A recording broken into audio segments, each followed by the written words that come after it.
हे नामे अर्चन बंदन ध्यान समस्तते करी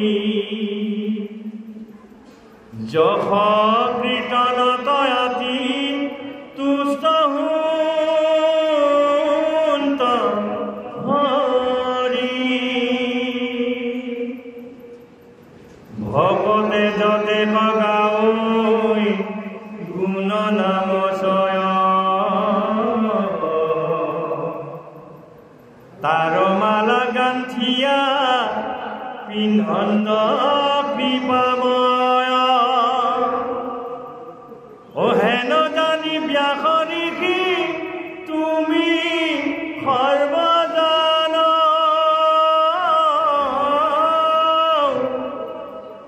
নির্মীয়ুপহাস্ত কৃষ্ণ চরিত্র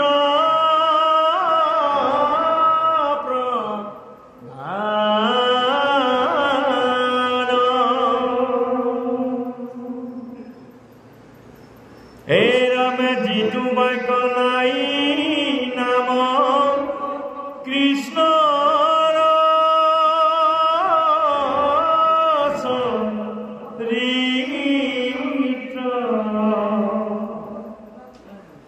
উশিষ্ট গোত্র করি খিতু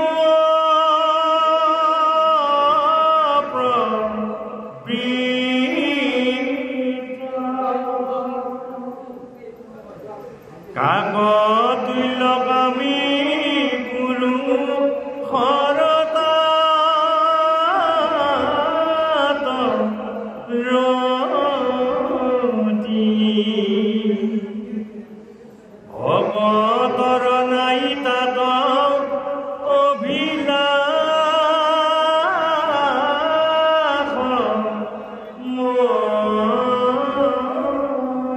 কৃষ্ণ ইয়াত এতিয়া কৈছে পদে শ্ৰৱণ কীৰ্তন মাত্ৰ কৰক নিষেধ দূৰ হওক তোমাৰ মনৰ মহাক্লেশ কেৱল মাত্ৰ শ্ৰৱণ কীৰ্তন কৰক যাতে তোমাৰো মনৰ যিমানবিলাক ক্লেশ আছে সমস্তবিলাক নাশ হওক যদ্যপি ভগতি নৱবিধ মাধৱৰ শ্ৰৱণ কীৰ্তন আত শুন্ত শ্ৰেষ্ঠতৰ প্ৰহ্লাদে দৈত্য শিশুসকলক 9 বিধ ভক্তিৰ কথা কৈছিল শ্ৰৱণম কীৰ্তনম বিষ্ণু স্মৰণম পাদসেৱনম অৰ্চনম বন্দনম দাস্যম সাক্ষ্য আত্মনিবেদনম 7-5-23 সপ্তম স্কন্ধ পঞ্চম অধ্যায় 23 নম্বৰ শ্লোক ভাগৱত প্ৰহ্লাদে কৈছে 9 বিধ ভকতি আছে শ্ৰৱণম কীৰ্তনম বিষ্ণু স্মৰণ শ্ৰৱণ কীৰ্তন স্মৰণ এনেকৈ কৰি 9 বিধ শ্ৰৱণম কীৰ্তনম বিষ্ণু স্মৰণ পাদসেৱনম অৰ্চন বন্দন আত্মনিবেদনম 9 বিধ ভক্তি যদিও আছে ইয়াত কৈছে যে যদ্যপি ভগতি নৱবিধ মাধৱৰ শ্ৰৱণ কীৰ্তন আত শুন্ত শ্ৰেষ্ঠ কেৱল শ্ৰৱণ কীৰ্তনক মুখ্য কৰি থৈ গ'ল কিয় কাৰণ শ্ৰৱণ কীৰ্তনতে আপুনি গোটেইখিনি পাব আপোনাৰ মনটোৱে সমস্ত কৰ্ম কৰায় আমি যিমান কৰ্ম কৰোঁ এই কৰ্মবিলাক কেনেকৈ হয় যিকোনো কৰ্ম কৰাৰ আগত আপোনাৰ মনলৈ এটা ভাৱ আহে যাৰ যেনেকুৱা ভাৱ সি তেনেকুৱা কৰ্ম কৰে আৰু এই ভাৱবিলাক আপোনাৰ জ্ঞানেন্দ্ৰিয়ৰ দ্বাৰা যিবিলাক জ্ঞান আপুনি অৰ্জন কৰি আছে তাৰ এটা ডাঙৰ প্ৰভাৱ পৰে আপুনি যিটো শুনিছে যিটো দেখিছে সেইবিলাকে আপোনাৰ ওপৰত বহুত ক্ৰিয়া কৰি থাকে এইকাৰণে বাৰে বাৰে যদি আপুনি শ্ৰৱণ কৰি থাকে বাৰে বাৰে যদি কীৰ্তন কৰে আৰু বিশেষকৈ প্ৰভু ভগৱন্তৰ লীলাসমূহ দিব্য বুলি কৈছে জন্ম কৰ্ম চমে দিব্যম এবং যো ব্যক্তি তত্ত্বতঃ ত্যক্ত্বা দেহা পুনৰ্জন্ম নেতি মামেতি পাণ্ডৱ 4ৰ্থ অধ্যায় 9 নম্বৰ শ্লোক গীতা হে অৰ্জুন মোৰ জন্ম কৰ্ম সব দিব্য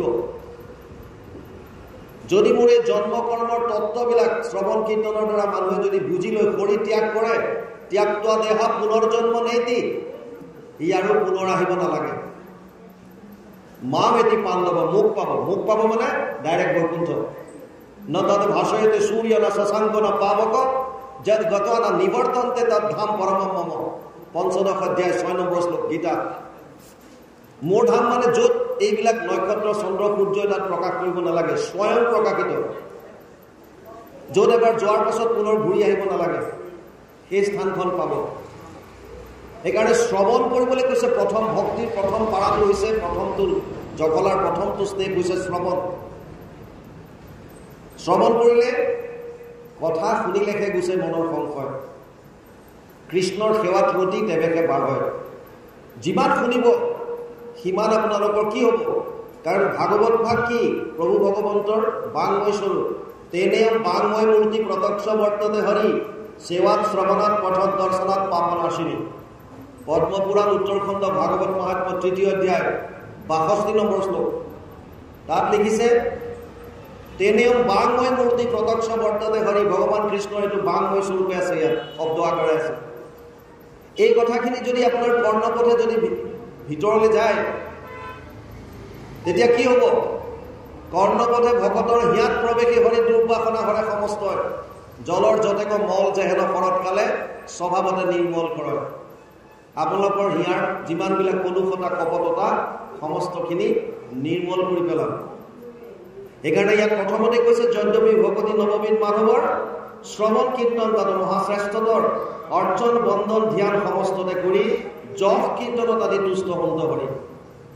যিমান পাৰে তেওঁৰ লীলাবিলাক শ্ৰৱণ কীৰ্তন কৰক। আৰু সেইকাৰণে তেওঁ অৱতাৰ ধাৰণ কৰে বিভিন্ন সময়ত। নহ'লে যিকোনো যিজনক ভগৱানক সত্য সংকল্প বুলি কয়, তেওঁৰ এটা কোৱালিটি আছে, সত্য সংকল্প। মানে কেৱল মাত্ৰ সংকল্পত তেওঁ কোটি কোটি ব্ৰহ্মাণ্ড ৰচনা কৰিব পাৰে, সৃজন কৰিব পাৰে। কেৱল মাত্ৰ সংকল্পত, যেনেকৈ যাদুকৰে যাদু দেখায়, এই এটা কিবা এটা হৈ যায় বুলি কোৱাৰ লগে লগে যে হৈ যায়, ঠিক তেনেকৈ যদি ভগৱানে ইচ্ছা কৰে সংকল্প মাত্ৰত কোটি কোটি ব্ৰহ্মাণ্ডৰ সৃজন হয়। তেনে ক্ষেত্ৰত ৰাৱণক বধ কৰিবৰ কাৰণে ৰাম হৈ অৱতাৰ হৈ অহাৰ কোনো প্ৰয়োজন নাই। কংস শিশুপালক মাৰিবৰ কাৰণে কৃষ্ণ অৱতাৰ হোৱাৰ কোনো প্ৰয়োজন নাই। সংকল্প মাত্ৰত কৰিব পাৰে। কিন্তু কিয় আহে? যাতে তেওঁৰ এই লীলাবিলাক, যিবিলাক লীলা কৰি গৈছে, এই লীলাবিলাক আমি কলিযুগৰ মানুহে যাতে শ্ৰৱণ কৰি, কাৰণ তেওঁৰ লীলাবিলাক দিব্য, এইখিনি শ্ৰৱণ কৰিলে আমাৰ পৰম আমি আনন্দ লাভ কৰিব পাৰোঁ। সেইটো কাৰণে তেওঁ এইখিনি দি থৈ গৈছে। সেইকাৰণে কৈছে, অৰ্চন বন্দন ধ্যান সমস্ততে কৰি যশ কীৰ্তনতে আদি তুষ্ট সন্ত কৰি। ভকতে যতেক গাৱৈ গুণনাম ছয়, তাৰমালা গান্ঠিয়া পিন্ধন্ত কৃপাময়। যিমান আপুনি নাম গায়, যিমান কৃষ্ণৰ নাম ল'ব, ভাগৱতে কৈছে সেই নাম প্ৰভু ভগৱন্তই মালা গাঁঠি তেওঁৰ ডিঙিত পৰিধান কৰি থাকে। অৰ্থাৎ যোনে নাম লয় তেওঁৰ লগত অহৰহ প্ৰভু ভগৱন্ত তেওঁৰ প্ৰতি কৃপা বৃষ্টি কৰি থাকিব বিচাৰে। যদিও আমাৰ হৃদয়তে আছে, দেৱৰো ঈশ্বৰ হৰি তান্ত মহা যত্ন কৰি লৈও এক শৰণ সাক্ষাৎ, যাৰ ইচ্ছা মুখ্য পাইবে নালাগে দূৰক যাইবে, আশা হৰি সবাৰো হিয়াত। যদিও হিয়াত আছে, কিন্তু মায়াৰ এখন আৱৰণে ঢাকি ৰাখিছে। আপুনি ৰাতিপুৱা আপোনাৰ ঘৰত থকা আইনাখন চাব গৈছে, যদি আইনাত যদি ধূলি লাগি থাকে, গোটেই মলিৰ যদি এটা আৱৰণ থাকে, আপুনি আপোনাৰ মুখখন তাত দেখা নাপায়। ময়লাখিনি চাফ কৰিব লাগিব। সেই মলিখিনি এতিয়া মায়াৰ মলি। আমাৰো তেনেকৈ চকুৰ আগত আমাৰ এখন মায়াৰ এখন আৱৰণ আছে। এই আৱৰণখন যেতিয়ালৈকে আঁতৰ কৰিব নোৱাৰোঁ, তেতিয়ালৈকে আমি হৃদয়তে যদি ভগৱান বিৰাজমান হৈ আছে আমি দেখা নাপাওঁ। যিদিনাই আমাৰ, আৰু সেইখন কেনেকৈ শেষ হ'ব? অৰ্জুনক কৈছে, দৈৱহীয়স গুণময়ী মম মায়া দূৰত্বয়া মাম এব যে প্ৰপদ্যন্তে মায়া মেতাম তৰন্তিতে। ৭ম অধ্যায় ১৪ নম্বৰ শ্লোক গীতা। হে অৰ্জুন, মোৰ মায়া অতি ভয়ানক, অতি দুষ্টৰ। ইয়াৰ পৰা তেওঁহে পৰিত্ৰাণ পাব পাৰিব, যিজনে মাম এব, কেৱল মাত্ৰ মোত শৰণ যিজনে ল'লে,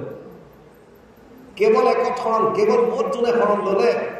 তেওঁহে মায়াৰ পৰ্দাখনৰ পৰা, অৰ্থাৎ মায়াৰ পৰা পৰিত্ৰাণ পাব পাৰিব। সেইকাৰণে ইয়াত এতিয়া কৈছে যে যিহেতু প্ৰভু ভগৱন্তই নিজৰ যশ গুণ ভাল পায়, তেওঁৰ নাম যোনে লৈ থাকে, তেওঁৰ নামৰ মালা গাঁঠি তেওঁ নিজে পৰিধান কৰি থাকে, অৰ্থাৎ সেইজন ভকতৰ প্ৰতি সদায় তেওঁৰ কৃপা দৃষ্টি আছে। এতিয়া ইয়াত কৈছে, সেইকাৰণে ব্যাসক নাৰদে কৈছে, হেন জানি ব্যাসত ঋষি তুমি সৰ্ব জান নিৰ্মিয়ক শাস্ত্ৰ কৃষ্ণ চৰিত্ৰ প্ৰধান এইকাৰণে তুমি এখন শাস্ত্ৰ কৰা যিখনত কৃষ্ণৰ চৰিত্ৰ প্ৰধান হ'ব কৃষ্ণ শব্দটোৰ অৰ্থটো বুজক কৃষি ভূবাচক শব্দ ন নিবৃত্তি বাচক দ্বয়োৰ একাত পৰম ব্ৰহ্ম কৃষ্ণ ইতি অভিধীয়তে উদ্যোগ মহাভাৰত ইয়াৰ অনুবাদ কৰিছে মহাপুৰুষ মাধৱদেৱে বহাগ কৃষ হেন শব্দ ইটো পৃথিৱী বাচক বইলা ন আনন্দত প্ৰৱৰ্তয় দুইৰো এক পদ মিলি পৰম ব্ৰহ্ম ৰূপ কৃষ্ণ নাম আনন্দত মাত্ৰ হয় তাৰমানে কৃষ্ণ মানে আনন্দ আনন্দ মানে কৃষ্ণ বেদতো কৈছে তৈত্তৰীয় উপনিষদ ৰসবৈষহ সেইজনে আনন্দ স্বৰূপ কোনজন কৃষ্ণৰ কথা কৈছে সেইকাৰণে সেই যিজন আনন্দ এই আনন্দৰ বিষয়ে চৰিত্ৰ তেওঁ যিখিনি লীলা কৰিছে সেই লীলাখিনিক লৈ পেলাই কৃষ্ণৰ চৰিত্ৰ সন্মিলিত এখন শাস্ত্ৰ তুমি লিখা এই বুলি ব্যাসক কৈছে তাৰপাছত কৈছে যিটো বাক্যে নাই নাম কৃষ্ণৰ চৰিত্ৰ উচিষ্ট বৰ্তটো কৰি সিটো অপবিত্ৰ য'ত কৃষ্ণৰ কথা নাই সি উচিষ্ট বৰ্ততকৈও অপবিত্ৰ বুলি কৈছে উচিষ্ট মানে আমাৰ আগতে যিটো চোৱা পাতনি বুলি কয় য'ত চোৱা পেলা খাই লৈ পেলাই যিখিনি থাকে জোঠাবিলাক য'ত পেলাই চোৱা পাতনি উচিষ্ট বৰ্ততকৈ অপবিত্ৰ বুলি কৈছে য'ত কৃষ্ণৰ কথা নাই কাক তুল্য কামী পুৰুষৰ তাত ৰতি ভকতৰ নাই তাত অভিলাষ মতি তাত কাৰ ৰতি আছে কাক তুল্য কাউৰীৰ দৰে যি জোঠা খাব বিচাৰে অৰ্থাৎ অহৰহ গ্ৰাম্য কথাত বিভিন্ন ধৰণৰ বিষয় কথাত যিজন মতলীয়া হৈ থাকিব পাৰে সিহে এইবিলাক ভাল পায় যিজন ভকত তেওঁ তাত সেইটোৰ প্ৰতি ইণ্টাৰেষ্ট নাই কেৱল কৃষ্ণৰ কথা শুনিব বিচাৰে য'ত কৃষ্ণৰ চৰিত্ৰ থাকে ভকত তাতেই থাকিব ইয়ালৈকে কৈছে ইয়াৰ পিছত অকণমান পাত যাওক তাৰপিছত আমি আলোচনা কৃষ্ণ কৃষ্ণ কৃষ্ণ কওক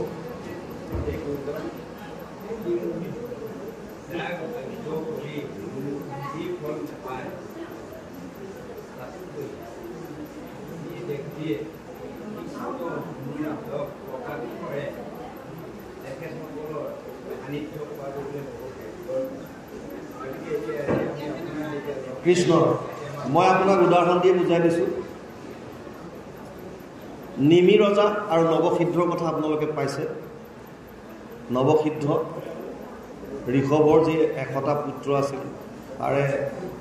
9জন সিদ্ধ হৈছিল সেই নৱসিদ্ধ কবি হবি অন্তৰিক্ষ পিপলায়ন তেওঁলোক যেতিয়া নিমি ৰজাই যজ্ঞ কৰি থাকোঁতে যজ্ঞকুণ্ডত গৈছিল তেতিয়া আচাৰ্য ঋতিশ এই সকলোবিলাকে যজ্ঞ বাদ দি পেলাই উঠি আহিছে আপুনি কোৱা কথাটো কিয় এই কৰ্মতকৈ যিসকল ভকত আহিছে তেওঁলোক শ্ৰেষ্ঠ আৰু নিমিয়ে কৈছিল দুৰ্লভম মানুষ দেহ দেহিনাম ক্ষণভংগুৰ তত্ৰাপি দুৰ্লভম মন্যে বৈকুণ্ঠ প্ৰিয় দৰ্শনম 11:2-29 একাদশ স্কন্ধ 2য় অধ্যায় 29 নম্বৰ শ্লোকত নিমিয়ে কৈছে যে হে ভকত সমস্ত হে সাধু সমস্ত যদিও মানুহৰ শৰীৰ ক্ষণস্থায়ী তথাপিও দুৰ্লভ তিনিটা বস্তু দুৰ্লভ আছে দুৰ্লভম ত্ৰায়মেবা তৎ দেৱানুগ্ৰহ কাৰকম মনুষ্যত্ব মুমুক্ষত্ব মহাপুৰুষ সংশ্ৰয় তিনিটা বস্তু দুৰ্লভ প্ৰথমটো কৈছে মনুষ্যত্ব 84 লাখ জুনি ভ্ৰমণ কৰাৰ পাছত 100 কোটি জন্মান্তৰে হোৱে মহাভাগ নৰ শৰীৰক জীৱে তেবে পাবেলা 84 লাখ জুনিৰ ব্ৰেকআপটো বুঝক 20 लाख सब स्थावर जानो 9 लाख जलसर सब मानो 11 लाख कुरुम कवि गावे पक्षीगण 10 लाख बतावे 30 लाख पशु जानो हो भाई 4 लाख बंदर दुखदाई जब ये 84 लाख कट जावे तब कहूँ मानुस्तन पावे 20 लाख गस गसनी प्रजाति 9 लाख जलसर प्राणी प्रजाति 11 लाख काछर दरे सरीसृप जातीय प्राणी प्रजाति चराई चिरिकटी प्रजाति 10 लाख 30 लाख विभिन्न हिंस्र जंतु प्रजाति 4 लाख बांदर प्रजाति 84 लाख जुनि भ्रमण करार पाছত बहु पुण्यर फलत आमी एटु शरीर पाइछु यातकेও दुर्लभ বুলি কৈছে दुर्लभम मानुष देह देहिनाम क्षणभंगुर तत्रापि दुर्लभम मन्ये वैकुंठ प्रिय दर्शनम वैकुंठ प्रिय माने जोने वैकुंठक ভাল পায় वैकुंठ कृष्णर এটা আন এটা নাম আৰু वैकुंठ कृष्णर धाমৰ नाम গতিকে যোনে বৈকুণ্ঠক ভাল পায় আৰু শংকৰাচাৰ্য লিখিছে তিনিটা বস্তু দুৰ্লভম ত্ৰায়মৈবাতত দেৱানুগ্ৰহ কাৰকম প্ৰথমতে কৈছে মনুষ্যত্ব আমি ক'লো যে 84 লাখ যোনি ভ্ৰমণ কৰাৰ পাছত 100 কোটি জন্মান্তৰে হৈ মহাভাগ নৰ শৰীৰক জীৱে তেবে পাৱেলা দ্বিতীয়টো কৈছে মুমুক্ষত্ব ঈশ্বৰমুখী হোৱাৰ ইচ্ছা মুক্তি প্ৰাপ্তিৰ ইচ্ছা কৰা এটো অতি দুৰ্লভ মানুহ বিষয়তে ভোগ হৈ থাকে এনি টাইম বিষয়ৰ প্ৰতি ঈশ্বৰমুখী হ'ব ইচ্ছা নকৰে আৰু তৃতীয়টো হৈছে মহাপুৰুষৰ সংশ্ৰয় মহাপুৰুষৰ আশ্ৰয় পোৱা বা ভকতৰ সংগ পোৱা এই তিনিটা বস্তু অতি দুৰ্লভ সেইকাৰণে মহাপুৰুষ মাধৱদেৱে লিখিছে যেতিয়া আমি আশীৰ্বাদ দিওঁ কাৰোবাক কি বুলি কওঁ কৃপাৰ সাগৰ দৈৱকী নন্দন পুৰীও মনৰ কাম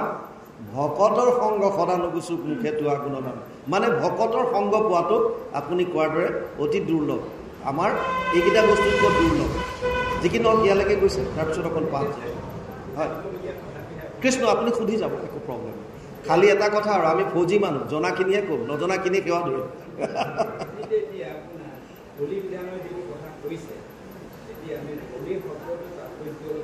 কৃষ্ণ বৰ সুন্দৰ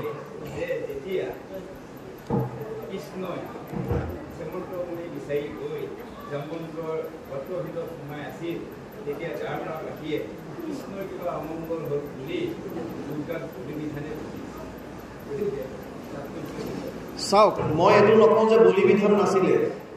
যুগ ধৰ্মৰ কথাটো সেইকাৰণে কৈছিলোঁ আপুনি যদি বাহ্যিকভাৱেও চায় আৰু বলি দিবলৈ কি কৈছে আপোনাৰ যি 6টা ৰিপু আছে ভিতৰত আপুনি এতিয়াও বলি দিয়ক বলি দিবলৈ মানা কৰা নাই আপোনাৰ ভিতৰত যি 6টা দৈত্য আছে কাম ক্ৰোধ লোভ মোহ মদ মৎসৰ এই 6টা ৰিপু আপুনি বলি দিয়ক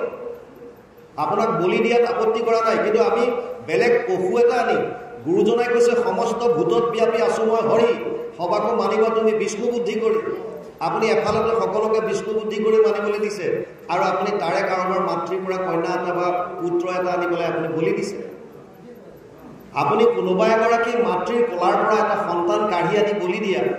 মোৰ ৰঙিয়াত পোষ্টিং থাকোঁতে এজন পৰম বন্ধু আছিল তেওঁ সেই য'ত 47টা মহ বলি দিছে তাৰ লগত জড়িত আমি সুধিছিলোঁ তেওঁ যে তোমালোকে যে 47টা মহ বলি দিছা এই দুখীয়া মানুহক কিয় দি নিদিলা আশীৰ্বাদ পালাহেঁতেন তেওঁ ক'লে যে পৰম্পৰা চলি আহিছে আমি সুধিলোঁ যে তোমালোকে মাংসখিনি কি কৰা 47টা মহ বলি দিলে 47টা মহৰ কিমান মাংস অলপ এই মাংসখিনি কি কৰা তেওঁ তোমালোকে খোৱা নেকি ভগাই লৈ আহা কৈছে নাই নাই আমি সেইটো মাংস নাখাওঁ মানে তোমালোকে মহৰ মাংস নোখোৱা বোলে নাখাওঁ তোমালোকৰ কাৰণে সেইটো অখাদ্য তেওঁ ক'লে যে অখাদ্য মানে আমি নাখাওঁ সেইটোকে অখাদ্য বুলি কয় তুমি যিটো নোখোৱা সেইটো তোমাৰ কাৰণে অখাদ্য তুমি নোখোৱা কৈছে মানে আমি নাখাওঁ এতিয়া কি কৰা মাংসখিনি পেলাই দি আছোঁ কৈছে পেলাই নিদিওঁ এটা বিশেষ সম্প্ৰদায়ৰ লোক আহে গাড়ীত ভৰাই লৈ যায় এতিয়া মই ক'লোঁ মই প্ৰশ্ন কৰিছিলোঁ যে তোমালোকে দেৱী মাক কি বুলি মানা বোলে মাতৃ বুলি এতিয়া যদি মাতৃ বুলি মানা আমি জীৱবিলাক তেওঁৰ দৃষ্টিত কি তেওঁ ক'লে যে সন্তান চব সন্তান বোলো অকল তোমালোকৰ পন্থৰখিনিয়ে সন্তান নে আমি চব বোলে গোটেই যিমান জীৱ আছে চব সন্তান দেৱী মাৰ সন্তান বৰ সুন্দৰ কথা এতিয়া মোক এনেকুৱা এগৰাকী মাতৃ তুমি দেখুৱাই দিয়া ক'ৰবাত শাস্ত্ৰত যিগৰাকী মাতৃয়ে নিজৰ সন্তানক সন্মুখত আনি পেলাই ডিঙি কাটি দিলে ভাল পাব এনেকুৱা কোন মাতৃ আছে যি গৰ্ভত ৰখা সন্তানটোক সন্মুখত আনি যদি বলি দিয়ে তেওঁক ভাল পাব কোন আছে এনেকুৱা তেওঁ ক'লে মই তোমাৰ প্ৰতি আৰু শাস্ত্ৰত তেনেকৈ নোৱাৰিম আমাৰ এইটো পৰম্পৰা চলি আহিছে শাস্ত্ৰত বিভিন্ন শাস্ত্ৰ আছে মহাপুৰুষ মাধৱদেৱৰ এজন শাক্ত আছে আপোনালোকে জানে ভালকৈ জানে মহাপুৰুষ মাধৱদেৱ ঘোৰ শাক্ত আছে তেওঁ যেতিয়া বান্দুকাৰ পৰা আহি আছিল তেওঁ বাটতে গম পালে যে মাকৰ নৰিয়া হৈছে মানে অসুখ আৰু মাকক থৈ গৈছিল কাৰ ওচৰত ভনী জোঁৱায়েক ৰামদাসৰ ওচৰত শাক্তধৰ্মী হিচাপে তেওঁ বাটতে দেৱী মাৰ লগত এটা চুক্তি কৰিলে মানে যেনেকৈ আমাৰো কৰে সেইটো কাম কৰি দিয়ে অমুকত অমুকটো কৰি আমাৰ বহুতে ভগৱানৰ ওচৰততো চুক্তিয়ে কৰে এগ্ৰিমেণ্ট কৰে না ল'ৰাটো পাছ কৰাই দিয়া অমুকত এখন শৰাই দি দিম মোৰ ল'ৰাটোৰ কাৰণে ভাল ছোৱালী এজনী চাই দিয়া অমুকৰ গেটখন বনাই দিম ল'ৰাটোৱে যদি চাকৰি পায় তেতিয়াহ'লে মই অমুকত ইমান টকা দি দিম এইবিলাকতো চব চুক্তি এগ্ৰিমেণ্ট ভগৱানৰ প্ৰতি গতিকে মাধৱদেৱেও এগ্ৰিমেণ্ট কৰিলে এটা কি বুলি মোৰ মাক ভাল কৰি দিয়া 2টা পাঠা ছাগলী দিম উচৰ্গা কৰি দিব 2টা পাঠা আৰু ঘৰ আহি পালেহি দেখিলে যে মাকৰ অসুখ ভাল হ'ল এতিয়া ভাল হোৱাৰ কাৰণে ৰামদাসক কৈছে যে তই মোক পাঠা ছাগলী 2টা আনি দে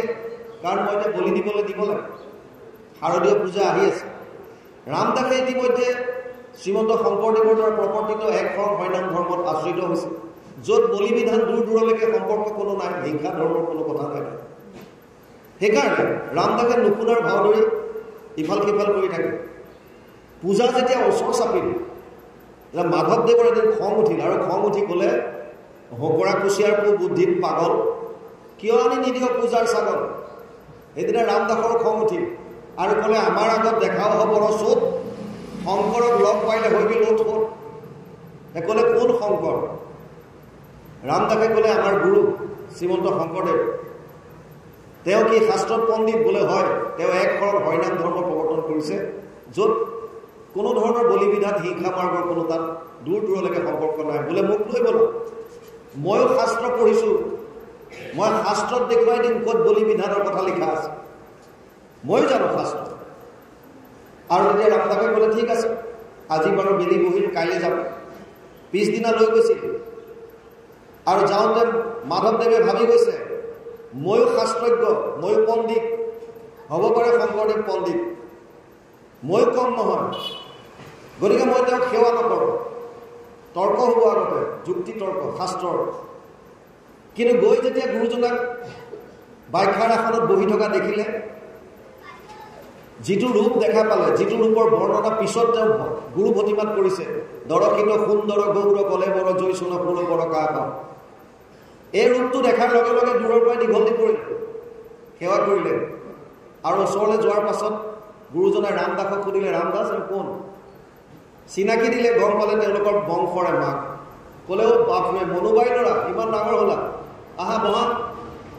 কোৱাচোন কেনেকৈ অহা হ'ল ৰামদাসে ক'লে আপোনাৰ সৈতে তৰ্ক কৰিবলৈ আহিছে এওঁ কৈছে যে পাঠা ছাগলী এতিয়া বলি দিব লাগে দেৱী মাৰ ওচৰত আৰু মই কৈছোঁ যে এক শৰণ হৰিনাম ধৰ্মত এইবিলাকৰ কোনো জৰুৰত নাই যে আপোনাৰ সৈতে তৰ্ক কৰিব আৰু গুৰুজনাই ক'লে আহা বহা বহি ল'লে বহুৱাই ল'লে দুজন পণ্ডিতৰ মাজত তৰ্কাতৰ্কি হৈছে শাস্ত্ৰৰ তৰ্ক কোনো কাজিয়া কোনো মনত দ্বেষ ভাৱ নাই মহাপুৰুষ মাধৱদেৱে জনাখিনি কাৰণ তেওঁ আগম শাস্ত্ৰ তান্ত্ৰিক শাস্ত্ৰবিলাক অধ্যয়ন কৰিছিল তাৰ পণ্ডিত আৰু গুৰুজনা নিগম উপনিষদৰ পৰা যিখিনি আহিছে ভাগৱত গীতাৰ ওপৰত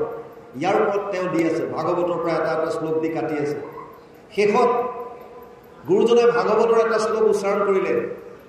যথা তৰুৰ মূলে নিচেচানে ন তৃপ্যন্তি তদ স্কন্দ ভূজ উপশাখা প্ৰাণোপহাৰচ্চ যথেন্দ্ৰিয়ানম তথা সৰ্ব অৰ্চনম অচ্যুতেজ্য 4:31-14 চতুৰ্থ স্কন্ধ 31 নম্বৰ অধ্যায় 14 নম্বৰ শ্লোক ভাগৱত অনুবাদ বৃক্ষৰ মূলত যদি দেৱানী জল ত্ৰিপিটি হন্ত তাৰ পত্ৰ পুষ্প ফল ডালে পাতে সিঞ্চে যদি মূলত নেদয় কদাচিতো ডালে পাতে ত্ৰিপিটি নহয় বোকাটোৰ নৰে যদি অন্নক ভুঞ্জয় ইন্দ্ৰিয়ৰ প্ৰীতি তাৰ সাধে আতিশয় ভোজন বিহীনে পিন্ধে বস্ত্ৰ অলংকাৰ ইন্দ্ৰিয়ৰ একো প্ৰীতি নসাধ হয় তাৰ আৰু মহাপুৰুষ মাধৱদেৱে লগে লগে দীঘল দি পৰিল গুৰুজনাই সুধিলে কি হ'ল মাধৱ তুমি আগতে সেৱা কৰিলে আকৌ কৰিছা যে ক'লে নহয় প্ৰভু আগতে আপোনাক শিৰোমণি ভূঞা হিচাপে কৰিছিলোঁ আৰু এতিয়া মই আপোনাক আধ্যাত্মিক গুৰু হিচাপে আপোনাৰ ওচৰত শৰণ ল'ব বিচাৰিছোঁ মই যিবিলাক জানিছিলোঁ এইবিলাক এইটো যুগৰ কাৰণে কোনো ধৰণৰ কাম নাই তাৰ কেৱল নাম মাত্ৰ যদি ল'লে আমি পাৰ পাব পাৰোঁ তেতিয়াহ'লে আপুনি হিংসাৰ আচৰণ কিয় কৰিব ৰামকৃষ্ণ নাম যিটো লয় একবাৰ কোটি জনমৰ পাপ ভস্ম হৈ তাৰ যমদূতে কৈছে যমে কৈছে যমদূতক অজামিল উপাখ্যান 6ষ্ঠ স্কন্ধত ৰামকৃষ্ণ নাম যিটো লয় একবাৰ কোটি জনমৰ পাপ ভস্ম হৈ তাৰ যদি এবাৰ নাম ল'লে কোটি জনমৰ পাপ ভস্ম হৈ যায় তেতিয়াহ'লে তাত আমি বেলেগ ধৰণৰ গৈ কাৰোবাক হিংসা ধৰ্ম কৰি তাত কি জৰুৰত আছে কি প্ৰয়োজন আছে আমাৰ দেউতাৰ দিনত 3-4 কিলোমিটাৰ দূৰৰ পৰা গৈ চেনি কিনি আনিছিল বজাৰত কাৰণ গাঁৱত দোকান নাছিল চহৰ আমাৰ ঘৰৰ পৰা ধৰক 3 কিলোমিটাৰ যেতিয়া খোজকাঢ়ি গৈ বজাৰ য'ত বহে বা দোকানৰ পৰা তেতিয়া চেনি আনিছিল, তেল আনিছিল। কিন্তু এটা সময় আহিল, কণ্ট্ৰলৰ দোকান আহিল, গাঁৱে গাঁৱে দিলে। আপোনাৰ ঘৰৰ ওচৰত কণ্ট্ৰলৰ দোকান দিলে, তাত আপুনি চেনি পায়, তাত আপুনি কেৰাচিন তেল পায়। এতিয়া আপুনি ক'ব নেকি যে মোৰ দেউতাই 3 কিলোমিটাৰ খোজকাঢ়ি গৈ তাৰ পৰা আনিছিল কাৰণে ময়ো তাৰ পৰা আনিমগৈ? আপোনাক যেতিয়া সুলভ কৰি দিলে, সুলভ, আপোনাক যেতিয়া যিটো বস্তু আপোনাক একে হাতৰ ওচৰতে পোৱা কৰি দিলে, তেতিয়া আপুনি সেইটো বস্তু লওক। আগতে গম পোৱা নাছিল, বেলেগ কথা। আগতে আমি গম পোৱা নাছিলোঁ। শাস্ত্ৰ আগতে চুবলৈ নিদিয়ে, চাবলৈ নিদিয়ে। গীতা পঢ়িলে চকু ফুটে বুলি কয়। গীতা পঢ়িলে বোলে সন্যাসী হ'ব, গীতা পঢ়িলে বৈৰাগ্য ভাৱ লৈ গুচি যাব। আমি যেতিয়া গীতাৰ ভাঙনি কৰিছিলোঁ, আপোনালোকে যিভাগ গীতা পঢ়ে এখন শ্ৰীকৃষ্ণ গীতা। শ্ৰীকৃষ্ণ গীতা যিখন পঢ়ে সেইখন ভাৱানুবাদ। তাত বহুত গীতাত নথকা কথা আছে। সংস্কৃতৰ 700 শ্লোকৰ গীতাত নথকা বহুত কথা তাত আছে। গতিকে কেতিয়াবা ব্যাখ্যা কৰি যাওঁতে বহুত আমি নিজেই অলপমান খেলি মেলি পাওঁ। আমাক এবাৰ নিমন্ত্ৰণ দিছিলে জেগাত, 13 অধ্যায় উলিয়াইছিল, ক্ষেত্ৰ ক্ষেত্ৰজ্ঞ যোগ। 1.5 পৃষ্ঠা পাৰ হৈ গ'ল, ক্ষেত্ৰ ক্ষেত্ৰজ্ঞৰ কথা অহা নাই। য'ত নেকি মূল গীতাত, সংস্কৃতৰ গীতাত প্ৰথম শ্লোকটোতে আছে, ইদম শৰীৰম কৌন্তেয় ক্ষেত্ৰমিতি অভিধীয়তে এতজ্জো ব্যক্তি তম প্ৰাহু ক্ষেত্ৰজ্ঞ ইতি তদ্বিদ। 13 অধ্যায় প্ৰথম শ্লোক গীতা। এই শৰীৰটোক ক্ষেত্ৰ বুলি কয়, আৰু ইয়াক যোনে জানে, যিজন সচেতন হৈ আছে, অৰ্থাৎ আত্মাক ক্ষেত্ৰজ্ঞ বুলি কয়। ফাৰ্ষ্ট শ্লোক। আৰু সেইটোৰ কাৰণে মই 1.5 পৃষ্ঠা ৰৈছোঁ। কিয়? কাৰণ কবিয়ে ভাৱানুবাদ কৰিছে। ভাৱানুবাদত কেনেকুৱা হয়, মানুহজনৰ যেনেকুৱা ভাৱ, আমাৰ ওপৰত 3টা গুণে ক্ৰিয়া কৰে। সত্ত্বগুণৰ সাত্বিক ভাৱ, ৰজগুণৰ ৰাজসিক ভাৱ, তমগুণৰ তামসিক ভাৱ। কৃষ্ণৰ চৰিত্ৰ লিখিবলৈ যদি শিশুপালক কয়, কৃষ্ণৰ চৰিত্ৰ লিখিবলৈ যদি আপুনি জৰাসন্ধক কয়, কৃষ্ণৰ চৰিত্ৰ লিখিবলৈ যদি দুৰ্যোধনক দিয়ে, তেতিয়াহ'লে তেওঁলোকৰ ভাৱ বেলেগ হ'ব। আৰু কৃষ্ণৰ চৰিত্ৰ যদি লিখিবলৈ বিদুৰক দিয়ে, কৃষ্ণৰ চৰিত্ৰ লিখিবলৈ যদি উদ্ধৱক দিয়ে, তেতিয়া তেওঁৰ ভাৱ বেলেগ হ'ব। কৃষ্ণৰ চৰিত্ৰটো সলনি হৈ থকা নাই। কৃষ্ণই একেই কালিয় দমন কৰিছে, একেই গোবৰ্ধন ধাৰণ কৰিছে, একেই পুতনা বধ কৰিছে। কিন্তু যদি আপুনি সেই দুখন গ্ৰন্থ পঢ়ে, দুৰ্যোধনে এখন ধৰক লিখিলে, এখন বিদুৰে লিখিলে, ভাৱত বেলেগ হৈ যাব দুইজনৰ। আৰু তেতিয়া আমাৰ মনলৈ ভাৱ আহিছিল যে সংস্কৃতৰ মূল গীতাৰ পৰা অনুবাদ কৰা। আৰু আমি সংস্কৃতৰ 700 শ্লোকৰ আমি কৰোঁ বুলি কোন হৃদিস্থিত হৈ তুমি যেন পঢ়াব আছে, আমি ঋষিকেশ কৰিব তেনে প্ৰভু ভগৱন্তৰ হৃদিস্থিত হৈ 700 শ্লোকৰ 700টা ভাঙনি গদ্য আৰু তাৰ 700টা পদ কাব্যিক ৰূপ দিয়া আছে। গীতা সিন্ধু, আপোনালোকে হয়তো কোনোবাই পাইছিল, হয়তো পোৱা নাই। গীতা সিন্ধু নাম দি আমি কৰিছিলোঁ। তাত আপুনি মূল পাব, যিখিনি আছে সেইখিনিয়ে পাব। 700টা শ্লোক, 700টা তাত মানে ভাঙনি আৰু 700টা কাব্যিক পদ। ক'ৰবাত পদ আছে, ক'ৰবাত লেচাৰী আছে, ক'ৰবাত দুলৰি আছে, ক'ৰবাত ছবি আছে। যাৰ যেনেকুৱা কৰিবলগীয়া হৈছে, তাৰমানে পাঠ কৰিব পাৰে আপুনি। গতিকে ভাৱানুবাদটো বেলেগ বস্তু, বুজি পালে? সেইকাৰণে যাৰ যেনেকুৱা ভাৱ সি তেনেধৰণে বস্তুবিলাক কৰে। যাৰ যেনেকুৱা ভাৱ। এতিয়া যেনেকৈ নহওক, আমাক ইয়াত এতিয়া আহিছে, আমি পুনৰ ইয়ালৈ ঘূৰি আহোঁ, অলপমান বাহিৰলৈ গুচি গ'লোগৈ। আপোনাৰ প্ৰশ্নটোতো ক্লিয়াৰ হ'ল বাৰু। এতিয়া ইয়াত কৈছে, কাক তুইলক আমি পুৰুষৰ তাত নদী, ভকতৰ নাই তাত অভিলাষ হাতী। আমি ইয়ালৈকে গ'লোঁ, ইয়াৰ পিছত অকণ পাঠ আছে, পাঠ গৈ লওক, তাৰপিছত